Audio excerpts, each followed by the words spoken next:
আসসালামু আলাইকুম। আমরা যারা পাউস মাইনিং প্রজেক্টে কাজ করি, আমরা সবাই কিন্তু একটি সমস্যার সম্মুখীন হয়েছি। আমাদের পাউস অ্যাকাউন্ট থেকে কিন্তু সমস্ত কয়েন কেটে নেওয়া হয়েছে। এখন আমরা চাচ্ছি কয়েনগুলো ফিরিয়ে আনতে।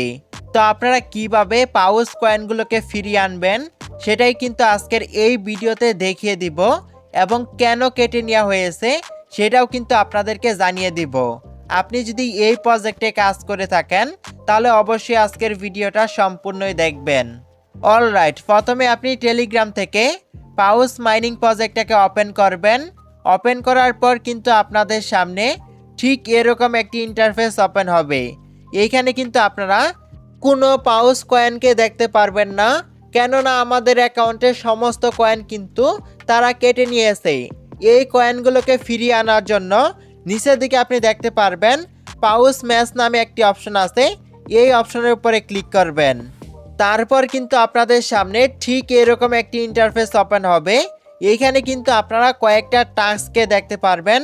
এই টাস্কগুলোকে কমপ্লিট করার মাধ্যমে আপনারা কিন্তু আপনাদের পাউস টোকেনগুলোকে অথবা পাউস কয়েনগুলোকে ফিরিয়ে আনতে পারবেন। কিভাবে আপনারা এই কয়েনগুলোকে ফিরিয়ে আনবেন অথবা টাস্কগুলোকে কমপ্লিট করবেন চলুন সেটা দেখিয়ে দেই। প্রথমে যে টাস্কটা আছে এই টাস্কটাকে কমপ্লিট করার জন্য আপনারা এখানে একটা অ্যাংরি ইমোজিকে দেখতে পারবেন। এই ইমোজির উপরে ক্লিক করবেন। ক্লিক করার পর কিন্তু আপনাদের সামনে ঠিক এরকম একটি ইন্টারফেস ওপেন হবে এবং এই টাস্কটা কিন্তু কমপ্লিট হয়ে যাবে। দেখতেই পারতেছেন টাস্কটা কিন্তু কমপ্লিট হয়ে গেছে। তারপরে যে টাস্কটা আসবে এই টাস্কটাকে কমপ্লিট করার জন্য আপনারা গো অপশনের উপরে ক্লিক করবেন।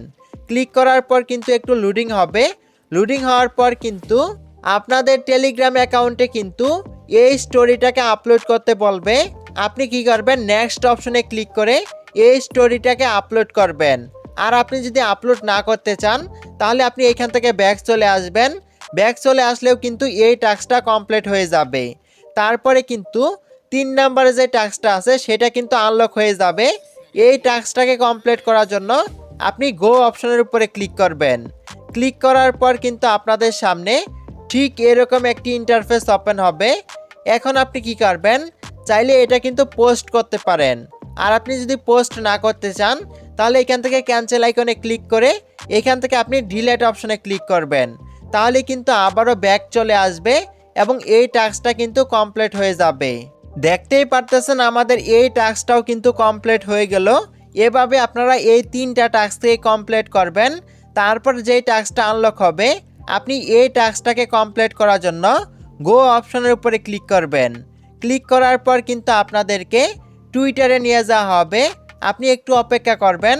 তারপর এখানে দেখতে পারবেন ফলো নামে একটি অপশন আছে। এই ফলো অপশনের উপরে ক্লিক করবেন। ক্লিক করলে কিন্তু এই টাস্কটাও কমপ্লিট হয়ে যাবে, অথবা আপনি এইখান থেকে ব্যাক চলে যাবেন। ব্যাক চলে আসলেও কিন্তু এই টাস্কটা কমপ্লিট হয়ে যাবে। আপনারা কি করবেন, এভাবে এই 4টা টাস্ককে কমপ্লিট করবেন এবং তারপর যে টাস্কটা আছে এখানে কিন্তু একটা টাইম কাউন্টডাউন হচ্ছে। এই টাইম কাউন্টডাউনটা শেষ হলে তারপর কিন্তু এই টাস্কটাকে আমরা কমপ্লিট করতে পারবো। ওয়েল ডান টাস্কটাকে কিভাবে কমপ্লিট করতে হবে সেই সম্পর্কে কিন্তু আমরা পরবর্তীতে ভিডিওর মাধ্যমে আপনাদেরকে দেখিয়ে দিব, অথবা আমাদের টেলিগ্রাম চ্যানেলে কিন্তু আপডেটের মাধ্যমে আপনাদেরকে জানিয়ে দিব। আপনি চাইলে কিন্তু আমাদের টেলিগ্রাম চ্যানেলে যুক্ত হতে পারেন। এই ভিডিওর ডেসক্রিপশন বক্সে লিংক দেওয়া থাকবে। এবং সর্বশেষ যে টাস্কটা আছে এই টাস্কটাকে যখন আপনি আনলক করবেন অথবা এই টাস্কটাকে কমপ্লিট করবেন তখন কিন্তু আপনাদের যতগুলো টোকেন ছিল অথবা যতগুলো কয়েন ছিল ওই কয়েনগুলো কিন্তু আপনারা ব্যাক পেয়ে যাবেন। সর্বশেষ টাস্কটাকে কিভাবে কমপ্লিট করবেন সেটাও কিন্তু আমাদের টেলিগ্রাম চ্যানেলের মাধ্যমে আপনাদেরকে জানিয়ে দিব। এভাবে কিন্তু আপনারা এখন পর্যন্ত এই 4টা টাস্ককে কমপ্লিট করে রাখেন। আজকের এই ভিডিওটা এ পর্যন্তই। ভালো লাগলে অবশ্যই একটি লাইক দিয়ে দিবেন। আমাদের চ্যানেলে নতুন হয়ে থাকলে অবশ্যই চ্যানেলটিকে সাবস্ক্রাইব করবেন।